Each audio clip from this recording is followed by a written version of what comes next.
జై శ్రీరామ్ అందరికి. నా పేరు దివ్య చంద్రిక. ఫస్ట్ నేను ఈ టెంపుల్ కి రాకముందు నాకు ఎటువంటి బిలీఫ్ లేదు. నేను ఎప్పుడో చిన్నప్పుడు వచ్చాను ఈ టెంపుల్ కి. మళ్ళీ నేను 2023లో మళ్ళీ ఇక్కడికి వచ్చాను. అది కూడా ఎవరో చెప్పి నన్ను ఇక్కడికి వెళ్తే నీకు అంతా మంచి జరుగుతుంది అని చెప్తే వాళ్ళని నమ్మి ఇక్కడికి వచ్చాను. ఇక్కడికి వచ్చిన తర్వాత నేను అయ్యగారి దగ్గర జాతకం చూపించుకున్న తర్వాతకి నా జాతకంలో ఎటువంటి దోషాలు ఉన్నాయి, వాటికి నేను ఎటువంటి పరిహారాలు చేస్తే నాకు మంచి జరుగుతుంది, ఇవన్నీ నాకు చెప్పి ఆయన నా వెంటే ఉండి నాతోటి పూజలు చేయించారు. 21 డేస్ నేను పూజ చేసిన తర్వాత విత్-ఇన్ 3 months లోనే నాకు చాలా పెద్ద చేంజ్, నా లైఫ్ లోనే బిగ్గెస్ట్ అచీవ్మెంట్ నేను చేయగలిగాను. ఫస్ట్ అటెంప్ట్ లోనే నేను గవర్నమెంట్ జాబ్ సాధించగలిగాను. ఇది నేను ఎవరో చెప్పమంటే చెప్పడం లేదు. నా పేరు దివ్య చంద్రిక. నేను ఈ భద్రాచలంలోనే ఉంటాను. అందరికీ నేను తెలిసిన వ్యక్తినే, చాలా మందికి నేను తెలిసే ఉంటాను కాబట్టే చెప్తున్నాను. మీరు కూడా రండి ఇక్కడికి, నమ్మండి, దేవుడిని నమ్మండి. ఫస్ట్ అయ్యగారు కూడా చాలా మీకు హెల్ప్ చేస్తారు. మీ వెనకాలే ఉండి మీతోటి ఎలా చేస్తే మీకు మంచి జరుగుతుంది అనేది ప్రతిదీ మీతో చెప్పి మీతో చేయిస్తారు. చాలా మంది ఇక్కడికి వచ్చి చాలా అచీవ్మెంట్స్ చేసుకున్న వాళ్ళు చాలా మంది ఉన్నారు, అందులో నేను ఒకదాన్ని కూడా. జై శ్రీరామ్. భద్రాచలం అనగానే రామచంద్ర మహాప్రభు నడియాడిన ప్రదేశం. దక్షిణ అయోధ్యగా బాసిల్లుతున్నటువంటి భద్రాచలంలో వారధిగా, గోదావరి మాతకి వారధిగా ఉన్నటువంటి వారధి దాటగానే భద్రాచల క్షేత్రానికి అడుగు పెడుతున్న తరుణంలోనే అభయాంజనేయ స్వామి దర్శనం ఇస్తారు. భద్రాచలంలో అభయాంజనేయ స్వామి అంటే ఎంతో విశిష్టత. ఎందుకంటే భక్తులకి అభయాన్ని ఇస్తున్నటువంటి అభయాంజనేయ స్వామి. మరి ఇక్కడ గుడికి వచ్చిన తర్వాత మనము 4 ప్రదక్షిణాలు, 9 ప్రదక్షిణాలు, 11 ప్రదక్షిణాలు, 27 ప్రదక్షిణాలు అలా భక్తులు చేసుకుంటూ తనకు అనుకున్నటువంటి అన్ని కూడా కోరికలు నెరవేర్చినటువంటి మహానుభావుడు అభయాంజనేయ స్వామి. మరి ఈ అభయాంజనేయ స్వామి విద్యాబుద్ధులు నేర్పేటువంటి, ధైర్యాన్ని ఇచ్చేటువంటి, పనులు త్వరగా త్వరిగతన అయ్యేటువంటి అభయాంజనేయ స్వామి ఇక్కడ భద్రాచల క్షేత్రంలో ఫస్ట్ భద్రాచలం ఎంటర్ అవ్వగానే ఇక్కడ బాసిల్లుతున్నటువంటి ఆంజనేయ స్వామి.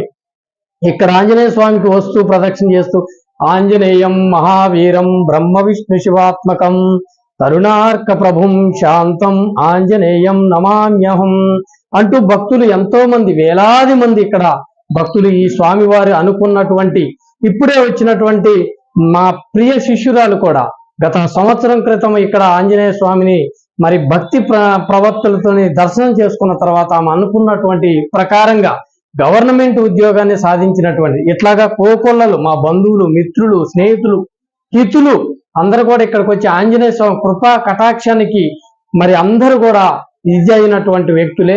మరి ఈ ఆంజనేయ స్వామిని దర్శించుకున్నా, స్మరించుకున్నా, ప్రదక్షిణ చేసినా కూడా అత్యంత విశేషమైనటువంటి స్వామి. ఇక్కడ ఉన్నటువంటి ప్రధాన అర్చకులు కిరణ్ కుమారాచార్యులు వారు కూడా ఇక్కడ ఆ స్వామిని ఎంతో భక్తి శ్రద్ధలతోని మరి వారు సేవిస్తూ భక్తులకు కూడా అటువంటి అనుగ్రహాన్ని ఆకాంక్షిస్తూ ఆశీర్వదిస్తూ ఉన్నటువంటి ఆ స్వామి వారికి కూడా నేను ప్రత్యేకమైన కృతజ్ఞతలు చెబుతున్న ఆచార్యుల వారికి కూడా. మరి ఇక్కడ ప్రతి మంగళవారం కూడా అన్నదానం జరగటం చాలా విశేషం. ఇక్కడ ఏదైతే మనం కోరికలు కోరుకుంటామో ఆ కోరికలు కోరుకున్న భక్తులే స్వయంగా ఇక్కడ అన్నదానాన్ని నిర్వహించటం. ఒక దేవస్థానానికి సంబంధించినటువంటి దేవాదాయ శాఖే పెట్టాలని లేకుండా పరమ భక్తులైనటువంటి ఆంజనేయ స్వామి కృపా కటాక్షాన్ని పొందినటువంటి పరమ భక్తులైనటువంటి భక్తులందరూ కూడా ప్రతి మంగళవారం ఇక్కడ అన్నదాన కార్యక్రమాన్ని నిర్వహించడం అత్యంత విశేషం. అదే కాకుండా ఆంజనేయ స్వామి జన్మ నక్షత్రం రోజున, అలాగే కార్తీక మాసంలో ప్రతి రోజున, కార్తీక మాసంలో ప్రతి మంగళవారం రోజున, కార్తీక మాసంలో ప్రతి నక్షత్రం రోజున ఇక్కడ విశేషమైనటువంటి పూజలు, హోమాలు మరి జరగడం. ఎక్కువగా కూడా ఇక్కడ తమలపాకులతోని ఆకు పూజ చేసుకున్న తర్వాత మనకి ఎటువంటి దోషాలు లేకుండా నిర్విఘ్నంగా పనులు జరగడం అత్యంత విశేషం. ఇక్కడ ఇటువంటి అభయాంజనేయ స్వామి అనుగ్రహం నిజంగా మాకు కలగటం, ఎన్నో సమస్యలు, ఎన్నో ఫలానా పలికి వెళ్తున్నాను అంటే ఆంజనేయ స్వామి దర్శనానికి రావటమే, ఇక్కడ చేసుకొని వెళ్ళిన తర్వాత విజయమే కానీ ఇంకా వెనకడుగు లేనటువంటి సందర్భం. సహజంగానే శనీశ్వరుడే ఆకు పూజతోనే ఆంజనేయ స్వామికి మరి పూజ చేస్తే శని దోషాలే లేనటువంటి మహమాన్వితమైనటువంటి మహానుభావుడు ఆంజనేయ స్వామి కాబట్టి అటువంటి స్వామి గురించి నేను చెప్పక్కర్లేదు, కానీ ప్రత్యక్షంగా భద్రాచలంలో ఉన్నటువంటి అభయాంజనేయ స్వామి మటుకి అత్యంత మహిమాన్వితమైనటువంటి క్షేత్రం అని చెప్పుకోవాలి.